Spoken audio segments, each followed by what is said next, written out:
మంచోడు మంచోడు అంటే మంచం మీద కొట్టిండు అట వెనకట్టేవాడు. ఇగో సేమ్ గట్లనే ఉన్నది ఈయన కథ చూస్తే. హర్ష సాయి అని ఒక ఆయన పెద్ద యూట్యూబ్లో బాగా లక్షల మంది ఫాలోవర్లు ఉంటారు ఆయనకు. ఆయన ఏం చేసిండు అనుకుంటాను, ఇగో నార్సింగ్ పోలీస్ స్టేషన్లో నన్ను మోసం చేసిండని ఒక ఆడపిల్ల పోయి కేసు పెట్టింది. 2 కోట్ల వరకు తీసుకొని ఇక పెళ్లి చేసుకుంటా అని చేసుకుంటలేడని. ఇదేం కథనే?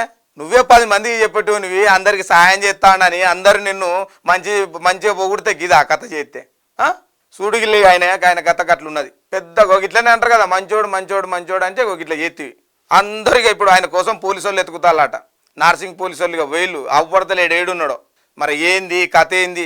మోసం, ఆడపిల్ల మోసం. నువ్వు మాట్లాడి నువ్వు చేస్తా అంటావు, పెళ్లి చేసుకుంటా అన్నమాట, అన్ని చేస్తా అన్నమాట. ఇప్పుడేమో పెళ్ళి అనగానే ఉరికినమాట, మళ్ళీ 2 కోట్లు తీసుకున్నా అని చెప్తా అంటే ఏంది ఇది? నలుగురు సాయం చేసే మంచి పేరు తెచ్చుకున్నాక ఎందుకయ్యా ఇట్లాంటి బుద్ధి? ఇక ఎందుకంటే ఆ పిల్ల పెట్టింది మొన్నటిదానిక జానీ మాస్టర్, ఇప్పుడు హర్ష సాయి. ఏంది ఇదేనా కేసులు చట్టాలు? ఏంది ఆడపిల్లలకు రక్షణ లేదా? కాపాడాలి అందరూ. ఆడపిల్లలంటే బయటికి వెళ్ళాలంటే పరిస్థితి ఇది. కానీ ఇప్పుడు పెళ్లి చేసుకుంటాను ఈ మోసాలేంది? చూడులాయ ఆగో ఇట్లున్నది కథ. ఆయన పెద్ద కథ. ఆయన దొరకబట్టే పనిలో నార్సింగ్ పోలీసు వాళ్ళు ఉన్నారట, పోయిళ్ళట, దొరకబడతారట, పట్టుకొస్తారట. మరి ఆయన కథ ఏందో అరెస్ట్ చేసి దాన్ని ఏం చేస్తారు పోలీసు వాళ్ళు?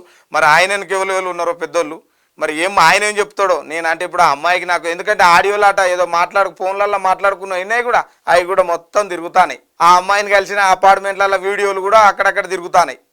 చూడుర్రి హర్ష సాయి, ఇది పద్ధతి కాదయా. నువ్వు ఇది 10 మందికి మంచిగా చేసినావు, అందరూ నిన్ను ఎంత మంచోడు అన్నారు.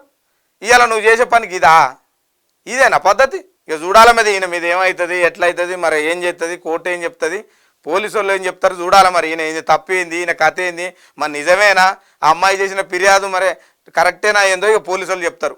ఇది ఆడు ముచ్చట.